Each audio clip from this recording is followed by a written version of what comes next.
Good morning. Expect to have mostly sunny skies with cooler highs than Sunday at a high of 18 degrees Celsius here in the capital, Daejeon and Daegu. And we'll have typical autumn weather for the time being under mostly sunny skies. Just beware of big gaps in temperatures along with single-digit morning lows. And as for Typhoon Lan, Tokyo is expected to get hit with possibly damaging winds and heavy rain. Evacuation orders and advisories have been issued for more than 1.6 million people on the mainland. And here in South Korea, we have also been indirectly affected by this storm.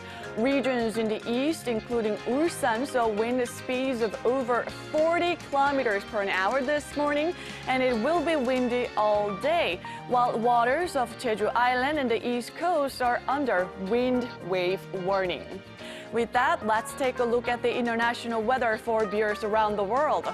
While most regions in South Korea will have mostly sunny skies with highs in the teens, North Korea will be under mostly sunny skies as well. And as for major cities in Asia, Tokyo will be under the effect of Typhoon Lan, so expect showers along with gusty winds. In the meantime, those of you in Wellington will have a strong gust at a wind speed of over 10 kilometers per hour. And heading to North America, an excessive heat warning has been issued in LA with an expected high of 38 degrees Celsius under mostly sunny skies.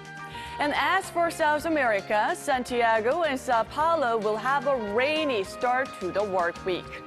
And taking you to Europe, winter seems to be in full swing in Moscow. Expect to wake up to a freezing morning low of -3 with a high of 2 degrees Celsius on Monday. And lastly, to Africa, Cape Town will be under sunny skies at a high of 19 degrees. And that's all the weather update for now.